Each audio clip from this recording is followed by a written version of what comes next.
ప్రధాని నరేంద్ర మోదీ చేతుల మీదుగా అమరావతిలో జరగనున్న రాజధాని పునర్నిర్మాణ సభకు ప్రకాశం జిల్లా నుండి 470 వాహనాల్లో 20,000 మంది హాజరవుతున్నట్లు పార్లమెంటరీ పార్టీ అధ్యక్షుడు, ఏపీ పర్యాటక అభివృద్ధి సంస్థ చైర్మన్ నూకసాని బాలాజీ వెల్లడించారు. జిల్లాలోని 8 అసెంబ్లీ నియోజకవర్గాల నుండి ఈ పునర్నిర్మాణ సభకు ప్రజలు హాజరవుతున్నట్లు చెప్పారు. ఒంగోలులోని భాగ్యనగర్లో గల జిల్లా పార్టీ కార్యాలయంలో ఏర్పాటు చేసిన మీడియా సమావేశంలో ఆయన మాట్లాడారు. రాష్ట్ర రాజధాని కోసం ఒక్క రూపాయి ఖర్చు లేకుండా ముఖ్యమంత్రి చంద్రబాబు నాయుడు 32,000 ఎకరాల భూములను రైతుల నుండి సేకరించారని తెలిపారు. 2019లో అధికారం చేపట్టలేకపోయాం. అధికారం చేపట్టినందువలన ఆంధ్రప్రదేశ్కి ఒక దుర్దినం తయారైనటువంటి రోజు.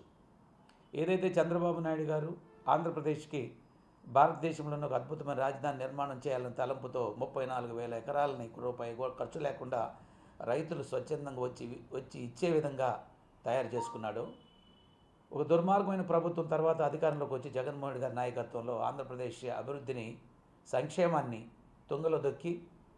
రాజధాని ఊసే లేకుండా చేసి 3 రాజధానుల పేరుతో రాష్ట్రాన్ని ఒక అగ్నిగుండంలాగా తయారు చేసినటువంటి జగన్మోహన్ రెడ్డి అదృష్టవశాత్తు తిరిగి ఆంధ్రప్రదేశ్ ప్రజలు తమ తెలివితేటలతో, అద్భుతమైనటువంటి ఆలోచనతో చంద్రబాబు నాయుడు గారు లాంటి ఒక అనుభవజ్ఞుడు, ఒక విజన్ లీడరు ఆంధ్రప్రదేశ్కి మరలా ముఖ్యమంత్రి కావాలన్న తలంపుతోటి యావత్ ఆంధ్రప్రదేశ్ ప్రజలు ఒక కృతనిశ్చయంతో ఒక కఠోరమైనటువంటి అజ్ఞ సత్యాలు తెలుసుకున్నటువంటి ప్రజలు తిరిగి చంద్రబాబు నాయుడు గారిని అధికారంలోకి తీసుకురావడం జరిగింది. చంద్రబాబు నాయుడు గారు కూడా అన్ని వర్గాల ప్రజల యొక్క సంఘీభావాన్ని, మద్దతును కోరుకుంటేనే బీజేపీ, జనసేన, తెలుగుదేశం పార్టీలను కూటమిగా ఏర్పరచుకొని 164 సీట్లు సాధించినట్టు చంద్రబాబు నాయుడు గారు. చంద్రబాబు నాయుడు గారు అయితే ఆంధ్రప్రదేశ్ అభివృద్ధిని కాంక్షించే 2014లో 2019 వరకు 19లో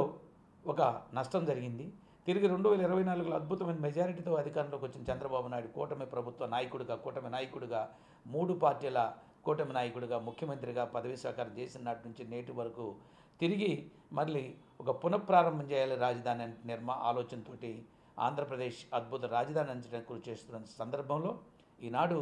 మోడీ గారు ఎలాగూ మనకి ఈ కూటమి ప్రభుత్వం ఉన్నటువంటి కూటమిలో భాగంగా ఉన్నటువంటి బీజేపీ, ఇవాళ కేంద్రంలో అధికారంలో ఉన్నటువంటి బీజేపీ లేదా ఎన్డీఏ ప్రభుత్వం మోడీ గారి సహాయ సహకారాలు తీసుకుంటూ ఇవాళ ఆంధ్రప్రదేశ్లో ఒక అద్భుతమైన రాజధాని నిర్మాణానికి గతించినటువంటి ఆ నిర్మాణాన్ని కానీ, గతించినటువంటి అభివృద్ధి ఏదైతే జరిగిందో, ఏదైతే అభివృద్ధి నిరోధకంగా తయారైనటువంటి జగన్మోహన్ రెడ్డి గారి పరిపాలనలో తిరిగి అద్భుతమైన రాజధాని నిర్మాణానికి పావులు గదిపి దాన్ని సాకారం చేసుకునే దిశగా చంద్రబాబు నాయుడు గారు రేపు మోడీ గారిని ఆహ్వానించడం, మోడీ గారు కూడా మంచి మనసుతో కేంద్ర సహకారం అందిస్తూ ఆంధ్రప్రదేశ్ని అభివృద్ధి పదం వైపు నడిపిస్తామన్నటువంటి ఆలోచనతో వారు రావటం, రేపు మోడీ గారి చేతుల మీదుగా 49,000 కోట్ల రూపాయల రాజధాని నిర్మాణ పనులకు ప్రారంభాలు జరుగుతున్నాయి. అద్భుతమైనటువంటి శకం, అద్భుతమైన రోజు, అద్భుతమైన కళలన్నీ సాకారం అవుతున్నటువంటి రోజు రేపు అమరావతి నిర్మాణం దశగా మోడీ గారు వస్తూ రేపు రాజధానిలో అసెంబ్లీ, కౌన్సిల్, హైకోర్టు ఇలా అనేకమైనటువంటి ఒక సందేహం రావచ్చు. అసెంబ్లీ ఉంది, హైకోర్టు ఉంది, కౌన్సిల్ ఉంది, మరలా ఎందుకని చంద్రబాబు నాయుడు గారు మొదటి నుంచి చెబుతూనే వచ్చాడు ఈ తాత్కాలికమైనటువంటి పర్మనెంట్ వస్తాయి అంటే చాలామంది అర్థం చేసుకోలేదు. కానీ ఆయన ఏ మాట అన్నాడు ఆ మాటను కూడా తూచా తప్పకుండా ఇవాళ తిరిగి ఒక బ్రహ్మాండమైనటువంటి రాష్ట్ర ప్రజలకు రేపు ఒకవేళ రీఆర్గనైజేషన్లో సీట్లు పెరిగిన తర్వాత ఆ అవసరాలన్నింటికి తగినట్టుగా ఆంధ్రప్రదేశ్లో కోరుకునే విధంగా అద్భుతమైన రాజధాని ఏదైతే చెబుతున్నాడో మాటలతో కాకుండా ఒక ప్రాక్టికల్గా వచ్చే విధంగా ఆయన తిరిగి ఒక పర్మనెంట్ కౌన్సిల్, అసెంబ్లీ, అదేవిధంగా హైకోర్టు భవనాలు, ఎమ్మెల్యేస్ కానీ అందరికీ ఒక అన్ని రకాల అభివృద్ధికరమైన ఆలోచనలతో అన్ని రకాల నిర్మాణాలు ఉండే విధంగా ఆయన 49,000 కోట్ల రూపాయలతో కేంద్ర ప్రభుత్వం సహకారం తీసుకుంటూ మోడీ గారి చేత తిరిగి అమరావతి పునఃప్రారంభం కార్యక్రమం పేరుతో మంచి కార్యక్రమం నిర్వహిస్తున్నారు. దీనికి ఈ రాష్ట్రం నుంచి మోడీ గారికి స్వాగతం పలకడానికి 5 లక్షల పైచిలకు జనం చంద్రబాబు నాయుడు గారు తీసుకున్నటువంటి యొక్క నిర్మాణ కార్యక్రమానికి, అందున మోడీ గారి చేతుల మీద ప్రారంభానికి ప్రజలందరూ ఉవ్విళ్ళూరుతో రేపు 5 లక్షల మంది అమరావతి తరలే కార్యక్రమం. అందులో భాగంగా ప్రకాశం జిల్లా నుంచి 8 నియోజకవర్గాల నుంచి 470 వెహికల్స్, సుమారు 470 వాహనాల్లో 20,000 పైచిలకు ప్రజలు ఒక ఒంగోలు మన ప్రకాశం జిల్లా నుంచి అమరావతికి వెళ్ళి మోడీ గారికి స్వాగతం పలికేటువంటి కార్యక్రమం. దీన్ని విజయవంతం చేయవలసిందిగా ప్రకాశం జిల్లా ప్రజలు కోరుకుంటారు. ఎందుకంటే ఎక్కడైతే అమరావతి అభివృద్ధి చెందుతుందో, అమరావతిలో మంచి రాజధాని నిర్మాణం ఏర్పడుతుందో, అది ప్రకాశం జిల్లా అభివృద్ధితో కూడా ముడిపడి ఉన్నటువంటి సందర్భం. ఎందుకంటే చంద్రబాబు నాయుడు గారు లాంటి ఒక అనుభవజ్ఞుడు, ఒక విజనరీ లేడు, ఈరోజు తిరిగి ముఖ్యమంత్రిగా 124 సీట్లతోటి కూటమి ప్రభుత్వ నాయకుడిగా ఉండి ఈరోజు ప్రమాణ స్వీకారం చేసి రాష్ట్ర ముఖ్యమంత్రిగా మరలా మోడీ గారి చేతుల మీదే తీసుకొచ్చి, మోడీ గారిని ఇక్కడ ఆంధ్రప్రదేశ్ తీసుకొచ్చి వారి సహకారంతో ప్రారంభం చేసే దిశగా ఒక మంచి రాజధాని నిర్మాణానికి పూనుకున్నటువంటి ఒక శుభ సందర్భం. అదే సందర్భంలో మోడీ గారు వస్తూ ఈ వచ్చే ముందుగా ఒక మంచి కార్యక్రమానికి వారు ఒక నిర్ణయం చేయటం కూడా, నన్ను క్యాబినెట్ డెసిషన్ కూడా తీసుకుంటూ బలహీన వర్గాల కులగణన, బీసీల కులగణన అంటే ఇవాళ మోడీ ఆ నిర్ణయం తీసుకుంటానికి, ఆ నిర్ణయంలో భాగస్వామైనటువంటి తెలుగుదేశం పార్టీ ఏదైతే ఎన్డీఏ కూటమిగా ఉందో, కూటమి ప్రభుత్వం ఉందో, ఆ కూటమిలో ప్రధాన భాగస్వామి అయినటువంటి తెలుగుదేశం పార్టీ ఎక్కువ మంది పార్లమెంట్ సభ్యులు ఇచ్చి ఇవాళ బీజేపీకి సెంటర్లో వెన్నుదన్నుకున్నటువంటి తెలుగుదేశం పార్టీ, ఆ పార్టీ సహకారం, ప్రోత్సాహం, ఆలోచనతో చంద్రబాబు నాయుడు గారి సూచనలతో కూడా వారు ప్రత్యేకంగా తెలుగుదేశం పార్టీ అంటే బలహీన వర్గాల పార్టీ. 83లో తెలుగుదేశం ఏర్పడి నుంచి నేటి వరకు కూడా బలహీన వర్గాలు తెలుగుదేశం వెంట నడుస్తున్నారు. ఏ బలహీన వర్గాలు తెలుగుదేశం వెంట నడుస్తున్నారు, ఏ బలహీన వర్గాలు నిన్న కూటమి ప్రభుత్వ విజయానికి నాంది పలికారో, మూలకారకులేరో ఆ బలహీన వర్గాలకు అండగా ఉండాలంటూ కృతనిశ్చయంతో కేంద్ర ప్రభుత్వంతో కూడా సంప్రదించి కేంద్ర ప్రభుత్వం ద్వారా బీసీల కులగణన దేశవ్యాప్తంగా చేయించేటువంటి పనికి పూనుకున్నటువంటి కార్యక్రమానికి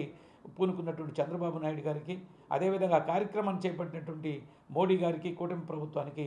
బలహీన వర్గాల నాయకుడిగా, తెలుగుదేశం పార్టీ ప్రకాశం జిల్లా అధ్యక్షుడిగా, ఒక డివిజన్ కార్పొరేట్ చైర్మన్కి ఈరోజు మద్దతు పలుకుతూ బలహీన వర్గాలకు మంచి రోజులు ఈ కూటమి ప్రభుత్వం వస్తున్నాయి. బలహీన వర్గాల అభివృద్ధికి ఈ కూటమి ప్రభుత్వం బాటలు వేస్తుంది. ఎప్పుడైతే ఈ కూటమి ప్రభుత్వం ప్రజారాజ్యంగా ఉంటుందో, బాగా పరిపాలన చేస్తుందో, తద్వారా బలహీన వర్గాలు కూడా అభివృద్ధి చెందేటువంటి అవకాశం, రాజధాని నిర్మాణం కానీ మిగతా విషయాలు కానీ, ఇవాళ కులగణన పేరుతోటి బీసీల సంఖ్యని పర్ఫెక్ట్గా తేల్చినప్పుడు వాళ్ళకి రాజ్య నిర్మాణంలో భాగస్వామ్యం లేదా రాజ్యాధికారంలో భాగస్వామ్యం కలిగేటువంటి అవకాశాలు, వాళ్ళ వాటా ఎంత, మా వాటా ఇది, మాకు ఇన్ని కావాలి, సీట్ల విషయంలో కానీ, వాళ్ళ అభివృద్ధి పథకాల్లో కానీ, వాళ్ళకి కావాల్సినటువంటి పథకాల కేటాయింపులో కానీ బీసీలకి న్యాయం జరిగేటువంటి రోజు వస్తుంది. కాబట్టి వస్తూ మోడీ గారు ఆంధ్రప్రదేశ్కి కూడా అమరావతి నిర్మాణ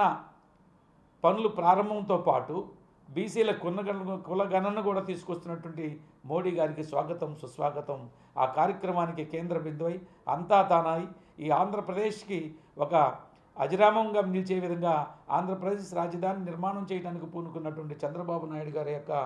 దక్షత, దీక్షను స్వాగతిస్తూ మరి ప్రకాశం జిల్లా ప్రజలకు నా విజ్ఞప్తి, తెలుగుదేశం పార్టీ కార్యకర్తలు, నాయకులు, అభిమానులు, అనేక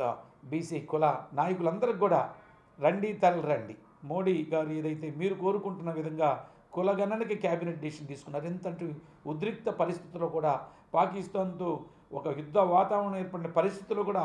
బీసీలకి విశ్వసనీయతగా ఉండాలి, బీసీల యొక్క నమ్మకాన్ని పొందాలి, బీసీలకు అండగా ఉండాలన్నటువంటి ఇంత యుద్ధ వాతావరణంలో, అనిశ్చిత పరిస్థితుల్లో, గందరగోళం పరిస్థితుల మధ్య కూడా